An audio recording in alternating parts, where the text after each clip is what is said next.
to fight such a Congress party which is no more secular party. Actually it was never secular party. It is just pretending to be secular party. We need national collaboration, national alliance of all secular parties to defeat UPA government and under its all state governments which are running government in different states. രാജ്യത്തെ കൊള്ളയടിക്കുന്ന കുറ്റവാളികൾക്ക് നിയന്ത്രിക്കാൻ, അവരുടെ നടപടികളെ തടയാൻ രാജ്യം ഭരിക്കുന്ന government ഒന്നും ചെയ്യുന്നില്ല എന്ന് മാത്രമല്ല, ഈ കുറ്റവാളികൾക്ക് എല്ലാവിധ സഹായങ്ങളും ഈ ഗവൺമെന്റ് ചെയ്തുകൊണ്ടിരിക്കുന്നു. ഈ കുറ്റകൃത്യത്തിൽ ഗവൺമെന്റ് പങ്കാളികളാവുകയും ചെയ്തുകൊണ്ടിരിക്കുന്നു. അതോടൊപ്പം തന്നെ വളരെ ഗുരുതരമായ മറ്റൊരു കാര്യം കൂടെ ഈ സർക്കാർ ചെയ്തുകൊണ്ടിരിക്കുന്നുണ്ട്.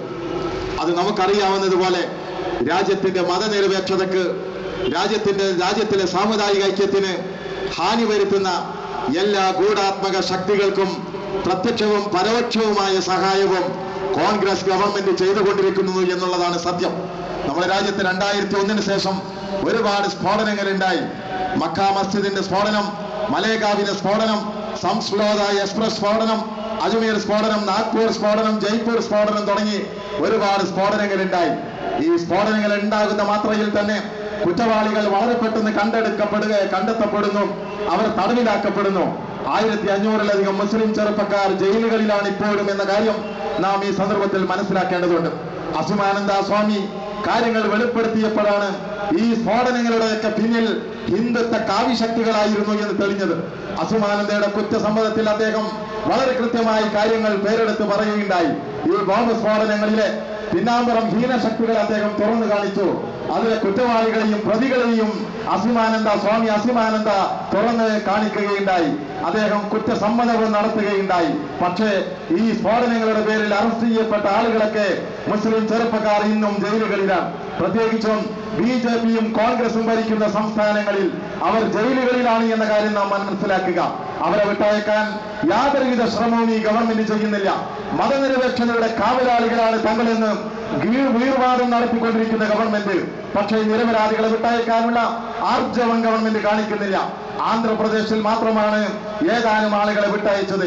ഇത്തിഹാദുൽ മുസ്ലിമീൻ എന്ന പാർട്ടിയും ഇന്ത്യൻ നാഷണൽ ലീഗും ഒക്കെ ശക്തമായി ആവശ്യപ്പെട്ടത് കൊണ്ട് ആന്ധ്രാപ്രദേശിൽ ഏതാനും ഈ ചെറുപ്പക്കാരെ വിട്ടയക്കുകയും അവർക്ക് നഷ്ടപരിഹാരം നൽകുകയും ചെയ്യുകയുണ്ടായി. പക്ഷെ നമുക്കറിയാമല്ലോ, ബഹുമാനപ്പെട്ട അബ്ദുൽ നാസർ മാദനി ഉൾപ്പെടെയുള്ള എത്ര ആളുകളാണ് ഇന്ന് BJP ഭരിക്കുന്ന സംസ്ഥാനങ്ങളിലും അതുപോലുള്ള കോൺഗ്രസ് സംസ്ഥാനങ്ങളിലുമൊക്കെ ഇന്നും തടവറയിൽ കഴിയുന്നത് എന്ന് നമുക്കറിയുന്ന യാഥാർത്ഥ്യമാണ്. ആഭ്യന്തരമന്ത്രി ഈ സംഗതികളെ കുറിച്ച് നിശബ്ദനാവുകയാണ്.